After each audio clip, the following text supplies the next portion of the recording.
creating curiosity by asking better questions. This is Shed Talk.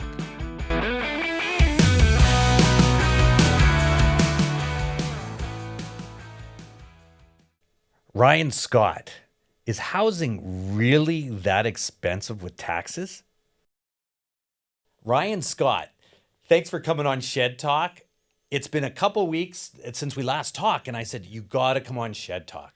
Yeah, I'm curious. This should be really interesting. I know, and that was a great thing because we went on a big tour, and you're in the construction industry, and you do absolutely amazing stuff. Thanks. And then we went up to the oil sands, and then we got to see something that we wouldn't normally ever see. Yeah, that's right. And, yeah, it was pretty cool. And what a great experience, because people look at the oil sands, and we look at construction. Mm-hmm. What a difference between the two.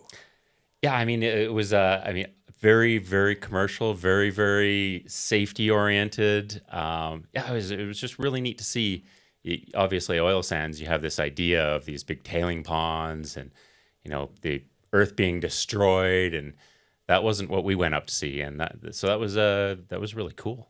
And it's interesting because with Meg Energy, Mm-hmm. and I had no idea as well. So the 30 of us had gone in there, Right. and you're in the building industry with Avalon Master Builders. I'm with Spindle Stairs, and we're looking at this whole aspect of it. And oh, look at that! My phone even rings, and I get to on my watch and go, "Oh, I'm supposed to shut that off." But where we're at is we go to Meg Energy, and we look at this whole facility as a whole. And I had no idea, like tailing ponds versus Meg Energy. And I looked at construction and going, it's nowhere near. Like, it's so clean. Everything is done exactly, and the safety protocols. Yeah. What did you find that was really interesting about Meg Energy? Yeah, well, a couple things. I mean, obviously, the first thing that stood out was all the modular units, because we're doing some modular products. Second thing that stood out was just seeing the central processing hub, and then looking at sort of what they call their pads, and how really they were clean. There was like very little disruption to the land around it, which kind of shocked me. I mean, you think of an oil sand and going, okay, well, that's going to take a lot of disruption to get to, and how they did it with their drilling down and the SAGD stuff. That was really interesting. I mean, I'd heard of SAGD for 20 years, never really took the time to understand what it was and how it worked. And so that really walked through how everything worked. I think the other big thing that surprised me was when they went through what I call the refinery, what they call, I think, cleaning water was what they kept talking about. Is they put steam in, out comes oily water, and they're really good at cleaning water. And what, that facility there was ginormous with thousands of pipes and everything stainless steel. And it was I think he said 7 people to run it, which blew my mind. And it's amazing because when you think about construction, okay, and you think of construction where they're at, and at Meg's too, we go into Calgary and we call urban sprawl, or we want to build out. We have to clear cut, and then we're building houses, right? Livable houses. Here it is. Then you look at this area that's right there.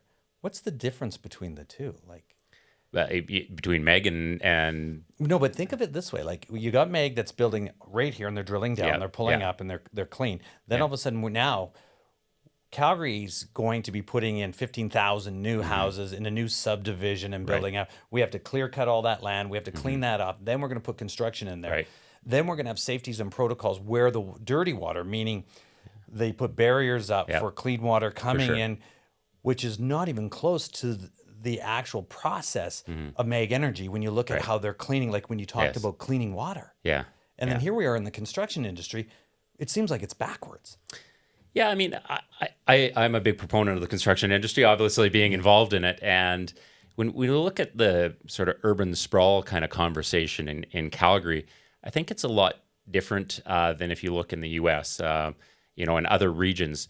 Calgary, probably because we're in a colder climate, everything's built right against each other. So even though you're moving out, the city's growing out, you're not leaving big tracts of land between your developments. You're everything is, here's the last house built, here's the next house built.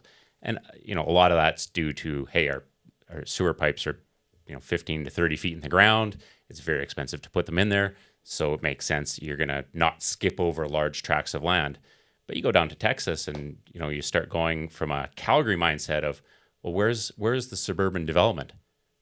Well, some of the times you're driving 10, 15 minutes out of town, and then there's this big community out there in the middle of nowhere. And most of their developments are like that. I call that more sprawl. I don't think we have sprawl. I don't feel we have sprawl in Calgary. I think we're very well designed, and I actually feel we need more communities.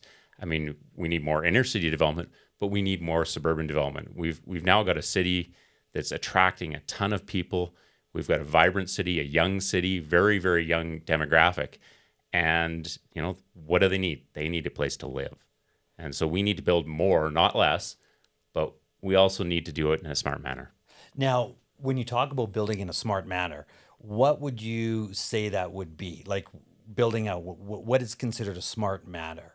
Yeah, I think we need all pieces. We need some inner city redevelopment. We need new towers. We need new sort of townhomes, apartments in the inner city. We also need to allow for more development in the suburban areas. And one of the things that gets me is we have gatekeepers, and when you start looking at the city of Calgary, our land is really doubled in the last couple of years in value, and that's due to a lot of people coming into our region, but we're not being allowed to develop enough parcels of land to keep the land value down. And so that's driving lack of affordability or challenges with affordability. And so I think we need to make sure that we have enough lands developed to keep our pricing right and keep those people coming to Alberta. Because I think we've got a great story in Alberta. We've got a great opportunity in Alberta. We've got great entrepreneurship in Alberta. We just need to make sure our housing and our lifestyle stays affordable and attainable for people, and we'll still, people will come here. Oh no, for sure. And it's a beautiful city to live in. And you look at Toronto and you look at Calgary and the price difference, but there's also a huge population difference. That's too. right. Yeah. So people say, well, the prices in Toronto are $10 million, while Calgary's $1 million. Okay. In perspective of what that is. But you had just mentioned about the land having more communities, and that would help out bringing prices down. Yes. And how does that work? Supply and demand. I mean, obviously, if you're developing or building anything, and there's a large demand and low supply, well, price is likely going to move upwards. If there's a large opportunity for different lands, that's going to keep land prices stable. What we have right now is very few opportunities for land. So as a builder, I'm constantly looking for, well, where's my next parcel? Where's my next opportunity? And it's challenging. We've been in business for 40 years, and it's challenging to find land. That to me is scary. It shouldn't be that challenging to find a piece of dirt for your next project. To have continuity in my business, to be able to say I'm rolling from this to this to this, is the biggest challenge. And today I can say I've got the next 2 to 3 years lined up, but after that I'm looking at it going, I got nothing. I'm now looking to say, well, where's it going to be? And probably need to have 8 irons in the fire for 3 of them to come through, or 2 of them. And that's amazing, because I'm thinking of Calgary, and we have all the land. I'm thinking everywhere out there, and there's very little restriction. Yeah, and looking at that, and you say there's not very much going out. Like there's not very much land. You got the big builders they're probably eating up this section and this section. They're not letting other builders in. I'm assuming that's what happens. Generally, I would look at it a little differently. Obviously, if you've got access to land and you buy it, fair enough. But I would say that the challenge is more on the city as a gatekeeper into what new projects will be developed. And, we just went through a period where we had a number of projects come out and say, hey, we'd like to build, these parcels of land. And the city picked some and said, no, some of them they're not going to do. Well, we have an affordability problem. We have a housing problem. Why are we gatekeeping on these projects? If there's private money that wants to go in and develop more land and get more opportunity and keep that price down, why are we saying no? That seems crazy to me. So then why are they saying no when they just did the other day and said, okay, we're going to change the new bylaw and we're going to go up versus we're going to put condos everywhere, I'm Right. assuming. So, Yeah. and that comes into play where they would say, they said yes to condos Mm-hmm. and then all of a sudden they're going to say no to other stuff. How does that work? Yeah, I mean, from a city's perspective, I think it's good for the city. It's cost less if they can go and develop inner city. They get old pipes refurbished with new pipes at the developer's expense, not at their expense. So there's a win there for the city. In my view, we took a baby step, and I know from a lot of people's perspective, it's not a baby step. It seems like a huge thing. I mean, boy, they could be putting in this tower next to me. Well, not really. So yes, you can put in some multifamily, but there's still a lot of restrictions around what that can be. And so if you look across a lot of the cities that have allowed this to happen, very little has happened. Very little new development has happened because when you start looking at saying, okay, well, yeah, there's a parcel of land, I'm going to go buy it. It's between two bungalow houses. I want to put a 6-unit building on there. Oh, well, contextual comes into play, and all of a sudden you're limited to the two buildings next to you, and 6 units is not going to fly unless you want to go in through the normal development permit process. So it would be allowable, but it's not because of other rules. And that's what's happened in a lot of regions is these other rules have kind of taken over the gatekeeping. So the people who have a lot of fear that there's going to be a lot of change to what's happening in the neighborhoods, it's just probably unfounded. I don't think there's going to be a ton of change. I think, I don't think we did a very good job as an industry or a city at selling the opportunity here. And I think there was maybe an opportunity to showcase some of the different redevelopment that's already happened in different communities and how positive it's actually been for those communities. But hey, I think that there's that need, but our city is not. The people within our city, I think in a lot of cases are having it explained well enough to them to get people on board. And so, we had a lot of council meetings and it didn't sound very positive to me. It did go through, but I still think there's a lot of restrictions that need to be dealt with if any significant change is going to happen in that area. And that's interesting because I would look at it, and the news is one-sided. We call it fake news or whatever news you want to call it. But it was interesting because you listen to the news and everything's all about, we're going to be doing this, we're doing this, but we're going to build this condo over here. We're going to do this. Now there's going to be a condo right next to it, but not realizing that there is other gatekeeping ways, like you Right. just mentioned that, yeah, that's great. We've got you through the first part, Right. but you're not going to get through the second, third, and fourth until this is Right. already completed. And a lot of that comes from license from the population. And I was actually watching a small video that had gone through all these steps, and they talked about a place that got it right, and it was, I believe, New Zealand, where they actually did change. They got, the number is somewhere in the tens to 20,000 units built in a very short period of time. But they generally had the population behind them. And the population has to be behind you to allow you to say, yes, there are two bungalows, and yes, there's going to be a 4-story building next to that. And they said in their community, yes, that's acceptable. We need to deal with this problem. We're going to do that. And actually came out with some really neat communities. But it has to come from sort of a broad-based acceptance that this is the right way to do it and where we're going to go. If we don't have that, then, there's a lot of suburban opportunities, and we need to get on that. Suburban opportunities move very quickly too, if they're allowed to. Unfortunately, they don't seem to be allowed to. Interesting. Now, when doing with builders coming into the market right now, do you see that right now we're supposed to have 15,000 new houses being built? Is there going to be a lot of backyard guys open? And I use backyard yard Yeah. guys very loosely, Right. because in the industry you have your great builders. Yeah. Okay. And yours obviously is one of them. And wondering that when you build these condo units, people that are buying these condo units, who's standing behind them? Like the guy that's building them up, hey, I'm just going to get profit's not a dirty word. I understand that, but I'm going to build this house and then I walk away, or houses, units of 6, and nobody's looking after it and they sold them. Yeah. And the reputation of an actual true builder. Is there going to be a lot of that? I mean, I think there's some, again, back when sort of my father started the company years ago, there was a lot of sort of toolbox builders. I need a truck and a hammer and I can build a house. That's gone away a lot, just due to, we now have to have mandatory warranty. You've got to be registered. There's going to be some education components going along with that. So it is getting more difficult to just say I'm a builder and have nothing behind you.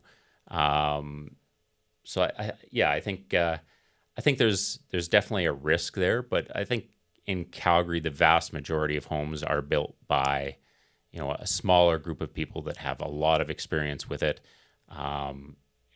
Calgary homes, I would place the quality of a Calgary home against any in the world. I mean, I think we build a very, very high quality product. There's very few issues that we truly have here. We've done a very good job of mitigating most of them. Now, not to say there aren't the odd example of some really horrific craftsmanship, but for the most part, things are pretty good. And I'd say the vast majority of the new builds that are going to happen are likely to be happening with those experienced builders. And interesting, you've been in this industry, so how old were you when you started? I started at probably, 21, 22 as full-time. I started in the industry probably at 13, sweeping things. I'm doing blocking and bridging in basements, that sort of thing. But yeah, I've been in it for roughly 30 years now. And what, from the day one is starting, because that's been your whole life, and going through school, and here you are today, hard knocks. Yeah. And all the aspects, putting back as a young entrepreneur and understanding that you're an entrepreneur, what was the greatest challenge from way back when to right now? It could be a growth strategy as well. The hardest thing was persistence. The hardest thing is to keep doing it, especially when you go through those really challenging times, and it doesn't seem like anything you're doing is moving the needle. You're banging your head against the wall, and everything's hard. And just to keep persisting forward, I think that both in the business sense of just general running the business at times is like, my God, could this be any harder and more difficult, and could there be any more barriers thrown in my way? And as soon as you get to that, it's like, yeah, there's one more. Here you go. But you keep trucking through that, and our decision to be a sustainable builder has been an interesting slog over the years. It's been our passion, but it's been a real challenge getting to where we are today. And I think that's been our defining premise as a company.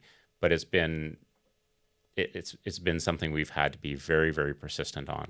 It's actually ended up being sort of a core value for the company, is just persistence. You know what? If you keep going at it hard enough, long enough, you'll figure it out.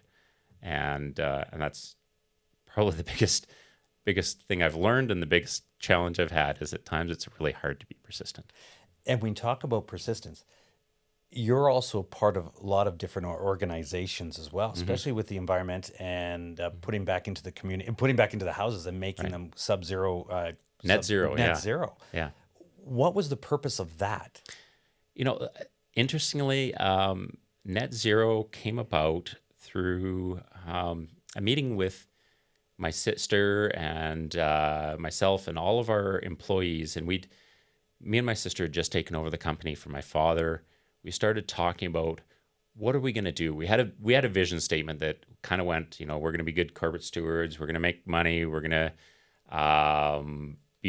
have happy customers. And it just went on. Like, it was this smudge of little corporate-y statements. And I mean, we were a company of 15 people. So a smudge of corporate-y statements was like, why do we have this? It means nothing. Somebody took my father through a planning session and created this that didn't drive the company. And so we sat down and said, well, what do we like? And I was thinking, and my sister was thinking at the time, green building of some sort, and customer service of some sort. customer service is hard to define yourself on. I mean, it's kind of table stakes. You've got to have a level of customer service or you're not going to be in business. And everybody says they've got fantastic customer service. So it's really hard to define yourself on that. Green building at the time was very, very new. We had, I mean, obviously there were green buildings in the past, but as a larger production builder, there weren't a lot of people doing green building. And we looked at it and said, this is something we think is the future. We can be passionate about, we have an interest in, we can be the best at. And then we started looking at it and saying, well, we didn't even need to look at net zero. We said, what is the pinnacle of green building? And we Googled it, and it was net zero. I was like, okay, well, what's net zero? Building a house that provides all the energy it consumes in a year. It's like, well, you know what? We can do that today. That's hard. I mean, it's expensive, but we can do it. How about our vision being to build, to produce a home that, build a home that produces all the energy it consumes in a year for no extra cost to our customer. If we can do that, we've got a winning proposition. We've got something we can stand behind. Everybody's going to be happy.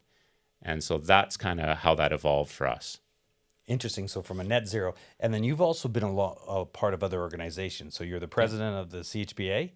I was president of CHBA. BILD Alberta. I was CHBA, and during my term, we converted to BILD Alberta, which brought the Development Association and the Building Association together as one. Where really there's a lot of sense to that. There's the problems of a developer are the problems of a builder, and the problems of a builder are the problems of our trades. And bringing everybody together gives us a better voice with our governments and just a more consistent voice. And being part of BILD as the president of the organization at the time, what was the greatest challenge that you had?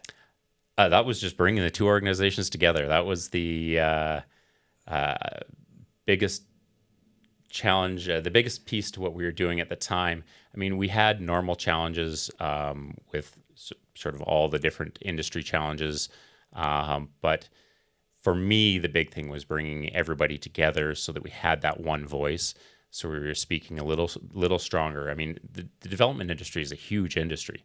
We provide more jobs than anything else in Canada, yet we're so spread out. Our voice is very, very weak. And so bringing these different organizations together allowed us to have that stronger voice and allowed us to have, when we go and when the provincial government or the municipal governments are talking about different policies, allows us to step in and say, well, wait a minute. Do you realize this is the impact of what you're talking about? At the end of the day, it seems like a lot of governments think that when you have extra costs, well, builder or developer is just going to absorb that. We can't absorb that. That any cost comes into the system, gets added on, and here's what it is at the end of the day. Housing has been a great way for governments to just hide taxes. They hide little extra costs for the consumers in the housing costs because it's the builder who's going to pay for that. Well, it's never the builder or the developer who pays. It's the end consumer, it's the customer, it's the home buyer who ends up paying for all these things. And so when we look at that, that's kind of the effect of bringing these organizations together, is to have a stronger voice to talk about the impact of adding extra costs to housing. And when you look at, a 20 or 30 year period, the different costs and development charges, levies that have gone into housing have just added immense costs into the end buyer. When the end buyer looks at it and goes, oh, this is very expensive. Why is it so expensive? Well, it's not really the bricks, mortar, windows, that sort of thing. Yeah, they've gone up, but they've kind of gone up with inflation. It's all those other bits that have been added in. So you're saying like the tax aspect of that has really driven the costs up from the governments? Yeah, significantly. So when you look at like land development levies, every lot has a development levy on it. Those could be in the, $60,000, $70,000, $80,000. I'm not a developer, so I know they're very significant. I don't know the exact number in Calgary, but it's significant. So I'm just going to spitball here because I'm going to throw this right out to the wind as not knowing. So if I were to take a house, okay, the land, and say, all right, we got all these taxes on here, the levies and everything there, and say, okay, this house cost is, say, let's just say 500,000, just as a quick number. Yep. How much of that do you think would have been taxed from the land all the way up? 10, 20%, 30%? Yeah, I mean, if you purely, if you took everything out, it's probably in the 20 to 30%. So if you're talking about the government, they're saying, well, we need to control, we need to actually bring affordable housing into play. Right. Would that mean, would that be a means to say, okay, why don't we stop giving levy taxes? Why don't we pull this off and pull that off, Right. and then be able to cut costs that way through the government to say, Right. okay, the government's going to take 20% less of the taxes, so that should be 20. The question is, where are they going to make it up? So sticking it in housing is a really palpable cost for most people because it's just the home buyer who has to pay for that.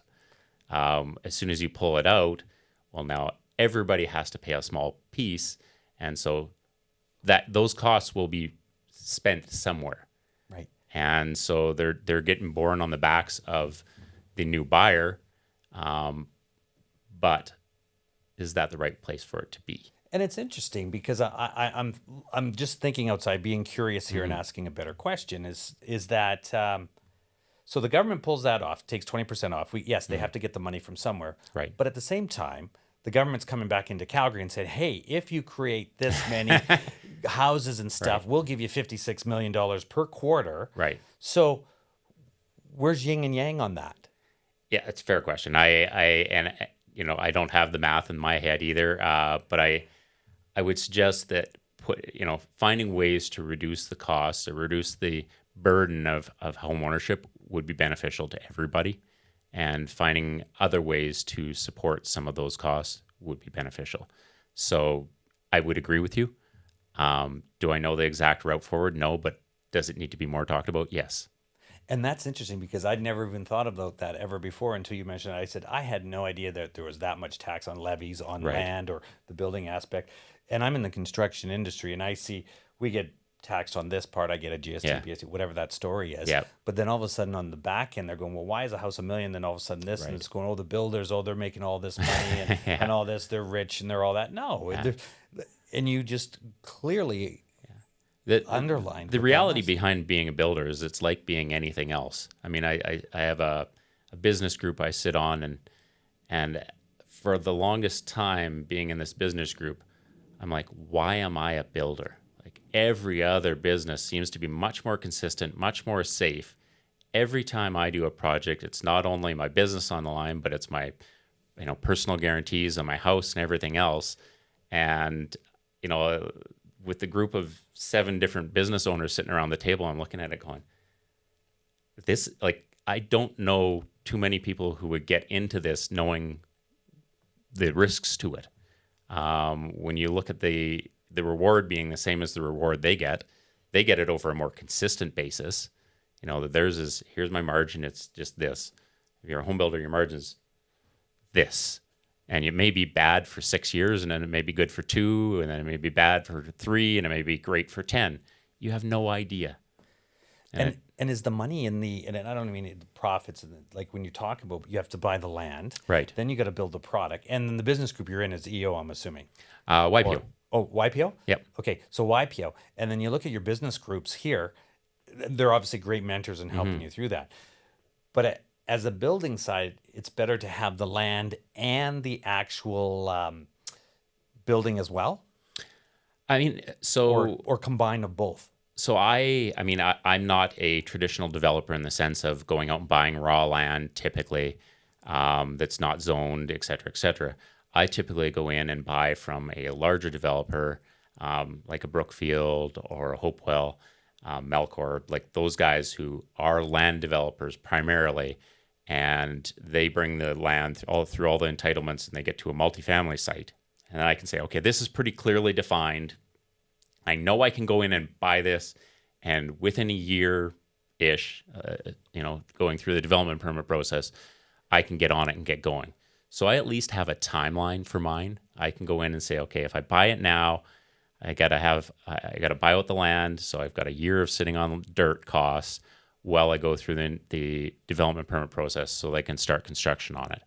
But it's a lot better than if I start with raw land. It's somewhere between 2 and 20 year process, depending on where the land is and all that sort of thing. Wow. And that just makes it a whole different perspective. Now, as an entrepreneur and being a part of YPO Yeah. and these groups and board of directors, have you found that that's been a big asset? Fantastic. It's it's kind of true what people say is it's kind of lonely at when you're running your business. You can't really talk to a lot of people in your business. Your family, in a lot of cases, doesn't have any idea of what you're talking about. And so this gives you a group of people, either direct boards you're on, or YPO or EO forums, where you can sit down and talk about some of the challenges you're having. You can have people that have likely had similar challenges, and what I found is they really encouraged me to look at things in a different manner. So I come from a family background, very, very conservative on how we would look at our developments. We do one at a time, not really interested in growth. And they encouraged me to look at that a little bit differently and really expand the opportunity of what we're doing. That is awesome. You know what, Ryan?